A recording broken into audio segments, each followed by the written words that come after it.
But yeah. Sick bastards! You can't say anything! You can't say tool? Big tool. But the thing I remember most, well, one of the things is, me and Nasri got into a fight.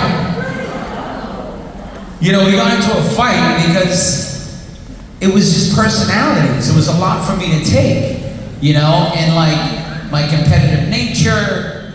And I look back and it's like, I look back, you know, gently and kindly, you know, to myself, you know what I mean? It's all growing pains. And I'll wrap this up, but like, what this reunion, you know, on a personal level, and I shared this before, it's like, you know, I got to learn how to be an adult, you know what I mean, around other people.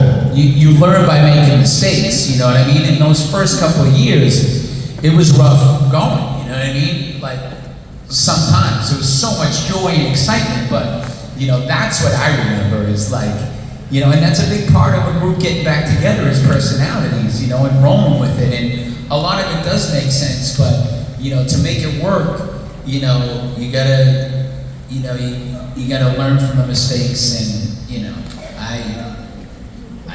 that's what I remember. Along with, also from the music side, it was great. Like, I remember summertime, you know, when Donnie played me Summertime, I just got hyped, you know what I mean? And like, I think Donnie and I have a history of like, touching base on certain music that, you know, I feel, I know he's there for me and he's always saying, yes, yes, yes, go, go, go. And I do the same. You gotta be honest, it's not all the time, but when I love a song, you know, from Summertime to, you know, Boys in the Band, you know what I mean? No one loves Boys in the Band and 80s Baby more than me, you know what I mean? So, but Summertime, I remember that too. I remember cutting that vocal in that little studio, you know, and that electricity and newness, you know. So there was a lot of that too, and there was a lot of energy in that time, you know. For sure. Not to just to pick up, like, we all were doing the same thing, just in our own way, you know. I probably would have been frustrated and stuff too, and gone through different changes, but I just fortunately had just done 2 years of therapy because my marriage was ending, so I was ready to work with all personalities. Like, the sarcasm would come out and I just thought of my therapist, I'd be like, okay.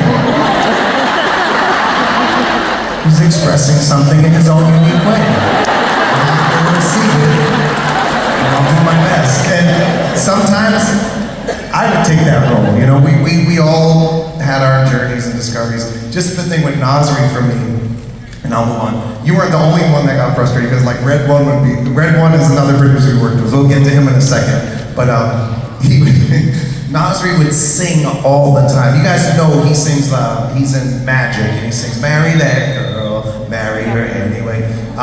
He's a phenomenal songwriter. He's written hits for everyone, but we were the first band that he really worked with that got his break. But I just took the approach with Nasri. Besides, I love playing ping pong and hanging out with him. He just would sing all the time, and I was like walking behind him like with a shovel, like shoveling the songs up and putting it in a satchel on my back. Like he'd be like, ah! I'd be like, that's a song, and I'd put it right here. Literally, we were at Guitar Center, and he walked up to a keyboard. We had to get a keyboard to build the studio in my house, and he just walked up and he goes, "I can just stare at you forever." And he was like, "That's all I got." And I was like, "Play some more."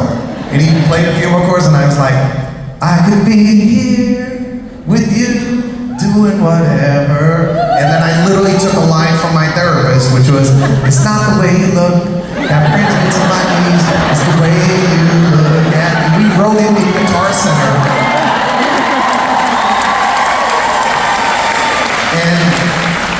And it just happened because I don't know, my heart was open. I was just listening all the time and looking for things. And to your point, Summertime, different songs would resonate you know, it's like I've learned from you. Like I don't think Boys in the Band happens or 80s Baby. I don't write those songs if I wasn't in the band with you, seeing how you write songs.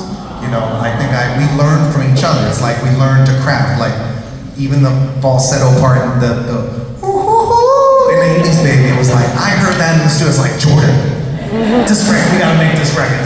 Jordan's gonna sing that. It's like, it's when you're in the band and you know the personalities, it just, and you trust it, it just kind of, the universe will show you everything you want. It will all come to you. And friendships too.